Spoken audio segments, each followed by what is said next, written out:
حامدا ومصليا ومسلما أما بعد فأعوذ بالله من الشيطان الرجيم بسم الله الرحمن الرحيم كل نفس ذائقة الموت وقال الله تبارك وتعالى ونفخ في الصور فإذا هم من الأجداث إلى ربهم ينسلون قالوا يا ويلنا من بعثنا من مرقدنا هذا ما وعد الرحمن وصدق المرسلون صدق اللہ العظیم۔ قابل احترام معزز علماء کرام اور عزیز سامعین، اللہ رب العزت کا بے انتہا کرم ہے، احسان ہے کہ اس نے ہمیں اور آپ کو جمعہ کی بنسبت جمع فرمایا اور کچھ کہنے اور سننے کی توفیق عطا فرمائی۔ دعا کریں کہ اللہ رب العزت ہمیں ان باتوں کو صحیح سے سننے، سمجھنے اور ان پر عمل کرنے کی توفیق عطا فرمائے۔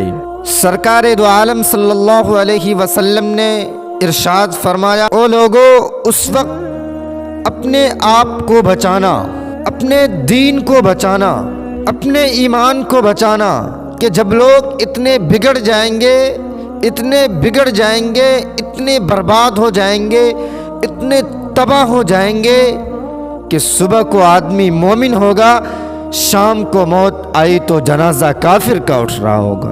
ارشاد فرمایا میرے نبی نے کہ او لوگو، اس وقت اپنے آپ کو بچانا، اس وقت سے اپنے آپ کو سنبھال کر رکھنا، قرآن کریم کے ساتھ جوڑ دینا، ایمان اور اسلام کے ساتھ وابستہ کر دینا کہ لوگ اتنے بگڑ جائیں گے، اتنے بگڑ جائیں گے کہ ہر کوٹھی، ہر بنگلہ، ہر مکان، ہر دکان، ہر ہوٹل، ہر تمام کے تمام طرف سے، چاروں طرف سے قرآن کریم کے بجائے، درود پاک کے بجائے، استغفار کے بجائے، کلمہ طیبہ کے بجائے کنگری اور گانے کی آواز آنے لگے گی۔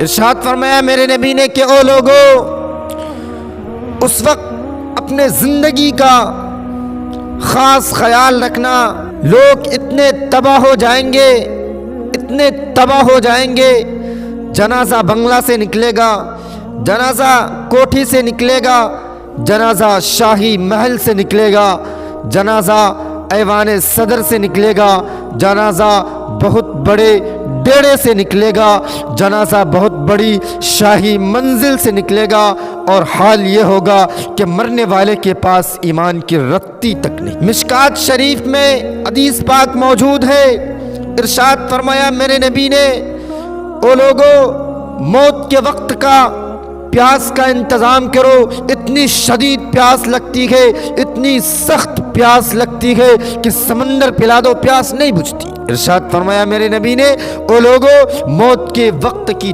تلخی سے پناہ مانگو، کڑوا پن سے پناہ مانگو، موت کے جھٹکے سے پناہ مانگو۔ اتنا سخت منہ کڑوا ہو جاتا ہے، آدمی کے مرنے کے بعد بھی لاکھوں برس تک منہ کڑوا ہی رہتا ہے۔ میرے نبی نے فرمایا، او لوگو، موت کے صدمے سے پناہ مانگو، موت کے جھٹکے سے پناہ مانگو، موت کے وقت سے پناہ مانگو۔ اتنا زبردست جھٹکا لگتا ہے، آدمی کے بدن میں منوں کے حساب سے خون ہوتا ہے، لہو ہوتا ہے، جھٹکا لگنے سے ایک قطرہ خون باقی نہیں رہتا۔ میرے نبی کا فرمان ہے، او لوگو، موت کی تیاری کرو، قبر کی تیاری کرو، آخرت کی تیاری کرو۔ موت کا جھٹکا لگنے سے کانوں کے پردے پھٹ جاتے ہیں، آنکھوں کا نور ختم ہو جاتا ہے، آنکھوں کی روشنی ختم ہو جاتی ہے۔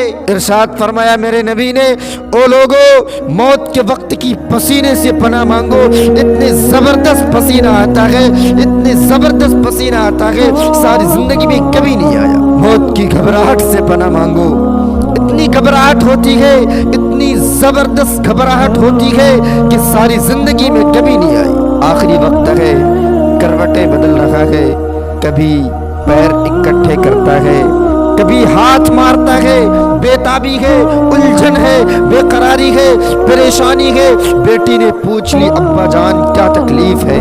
کہتا ہے لگتے جگر، کھانسی نہیں، درد نہیں، بخار نہیں، سانس لیتا ہوں تو ایسا معلوم ہوتا ہے ہزاروں کانٹوں والی کھنگڑیوں کے اوپر سے سانس آ رہا ہوں۔ ہاں، کل نفس ذائقۃ الموت، ہر ایک نے موت کا ذائقہ چکھنا ہے، ہر ایک جاندار نے موت کا ذائقہ چکھنا ہے۔ صحابہ کرام نے سوال کر دیا، یا رسول اللہ، آدمی کی جان کیسے نکلتی ہے؟ میرے نبی نے فرمایا، ریشمی کپڑا لے لو، کھاردار جھاڑی پہ ڈال دو اور پلہ پکڑ کے کھینچ لو، جیسے ہی وہ تار تار ہو جاتا ہے آدمی کی یوں رگوں کو توڑ کر رکھ دیا جاتا ہے۔ حدیث پاک میں آتا ہے کہ فرشتہ رگوں میں غوطہ مار مار کر گھسیٹ گھسیٹ کر روح کو گھسیٹ کر لاتا ہے، والنازعات غرقا، قسم ہے ان فرشتوں کی جو روح کو رگوں میں غوطہ مار مار کر گھسیٹ گھسیٹ کر لاتے گئے۔ آج ہماری اور آپ کی کیا مجال ہے، کیا جرأت ہے؟ کبھی سوچا ہے کہ ایسا بھی وقت آنے والا ہے، گولی کھاتے ہوئے موت آئے گی یا سڑک پر ایکسیڈنٹ پہ موت آئے گی؟ کوئی نہیں جانتا، کون جانتا؟ درود پاک پڑھتے ہوئے موت آئے گی یا گانا گاتے ہوئے موت آئے گی۔ ہزاروں ہمارے اور آپ کے جیسے، اور جب جانے لگے تو دنیا کا کچھ بھی نہیں بگڑا، دنیا میں کچھ بھی اندھیرا نہیں ہوا۔ بڑے بڑے نواب چلے گئے، بڑے بڑے راجا مہاراجا چلے گئے، بادشاہ چلے گئے، وزیر چلے گئے، بڑے بڑے جج چلے گئے، دنیا اپنی جگہ پہ قائم ہے۔ کبھی ہم اور آپ نے سوچا کہ ہم بھی تو جا سکتے ہیں؟ نہیں نہیں، ہمیں کون ہلا سکتا ہے؟ ہم تو بڑے مضبوط ہیں، ہمیں کون ہلا سکتا ہے؟ افسروں کو دیکھو تو ان کی کھوپڑی بگڑی ہوئی ہے، مناظرین کو دیکھو تو وہ خدا کے قرآن کے باغی ہے، ذمہ دار کو دیکھو تو وہ محمد مصطفیٰ کے دین کے باغی، پیروں فقیروں کو دیکھو تو وہ بہانہ بنا بنا کے نماز چھوڑتے ہیں۔ تمام اعمال خدا کے سامنے ہے، اس نے بڑے بڑوں کو ہلاک کر دیا، تو ہماری اور آپ کی کیا ہستی ہے؟ کروڑوں کے مربع کے مالک دنیا سے چلے گئے۔ قطب الدین ایبک جو پڑھے لکھے ہیں وہ جانتے ہوں گے، قطب الدین ایبک کی قبر پہ جا کے دیکھ، جس کا ایک حکم ملتے ہی در خیبر سے چاٹاغام کے پہاڑیوں تک لرزہ مچ جاتا تھا۔ جا کر دیکھو ان کی قبر پہ لکھا ہوا ملے گا، آج بھی ملے گا یہ اشعار کہ جن کی دم کی سکہ گرجتے تھے زمینوں آسمانوں میں، جن کی دم کی سکہ گرجتے تھے زمینوں آسمانوں میں، گھاس ہے ان کی قبر پر اور نشان کچھ بھی نہیں۔ بادشاہوں کے قبروں پہ جھاڑ کھڑے ہیں، بڑی بڑی رانیوں کے قبروں پہ جھاڑ کھڑے ہیں، بڑی بڑی ملکاؤں کے قبروں پہ درخت کھڑے ہیں، بڑی بڑی حسین آنکھوں کو کیڑوں نے کھا کے ختم کر دیا، ایسے ایسے لب، باریک لبوں کو، پتلے لبوں کو کیڑوں نے کھا کے ختم کر دیا۔ اس لیے قرآن کریم للکار کر کہتا ہے وَنُفِخَ فِي الصُّورِ فَإِذَا هُم مِّنَ الْأَجْدَاثِ إِلَىٰ رَبِّهِمْ يَنسِلُونَ، کہ جب قیامت کا زور پھونکا جائے اور آدمی اپنے قبروں سے نکلے گا اور کہیں گے قالوا یا ویلنا من بعثنا من مرقدنا هذا ما وعد الرحمن وصدق المرسلون۔ ہاں، قبروں میں عذاب بھگتنے والے لوگ، دردناک عذاب بھگتنے والے لوگ قیامت کا خوفناک منظر دیکھ کر کہیں گے، کہنے لگیں گے الہی ہم تو سوئے ہوئے تھے، ہمیں کس نے جگا دیا؟ قبر کا عذاب نیند معلوم، قبر کا عذاب نیند معلوم ہو رہا ہے۔ قیامت کے عذاب کے مقابلے میں ہمیں تو یقین نہیں آتا، ہمیں تو یقین ہی نہیں آتا ہوگا۔ جو مر گئے ان سے جا کے پوچھئے، جائیے قبرستان میں جا کے پوچھئے تمہارا کیا حال ہے۔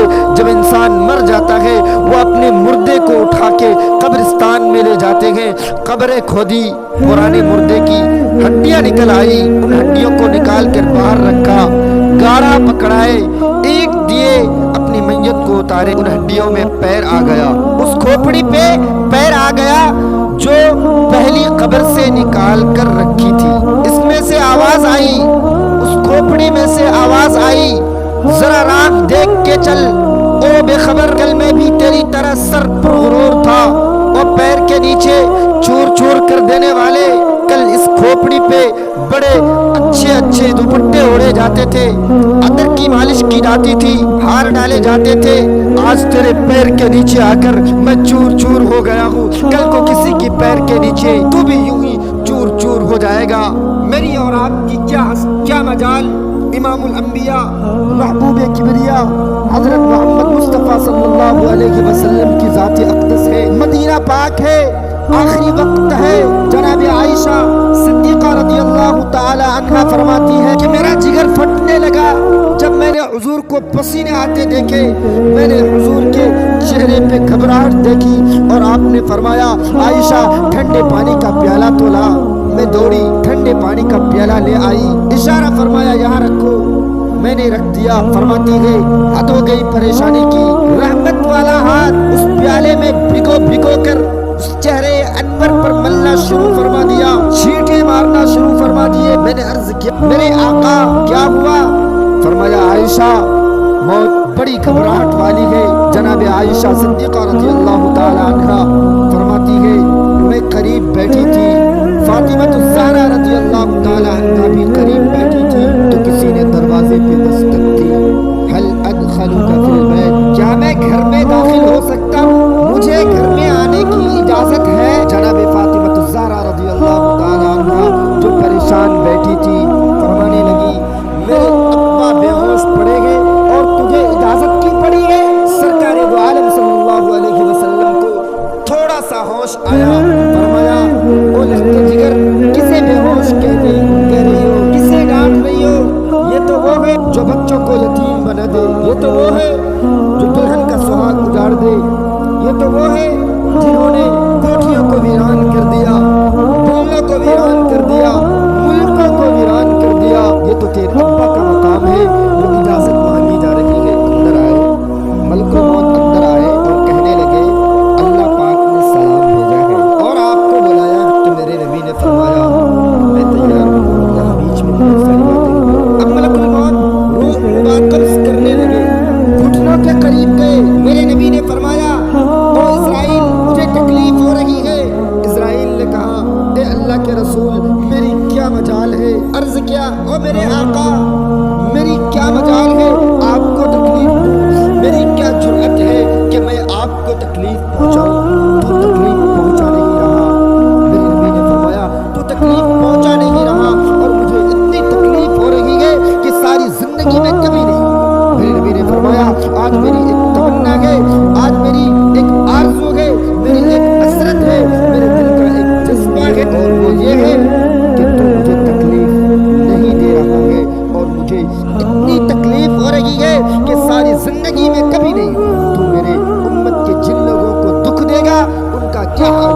میری تمنا ہے ساری امت کو جو دکھ دینا ہے، میری تمنا ہے، آرزو ہے، حسرت ہے، خواہش ہے کہ ساری امت کو جو دکھ دینا ہے وہ آج میں محمد رسول اللہ کی چھاتی پہ ختم کروں۔ ساری تکلیف مجھے دے دے۔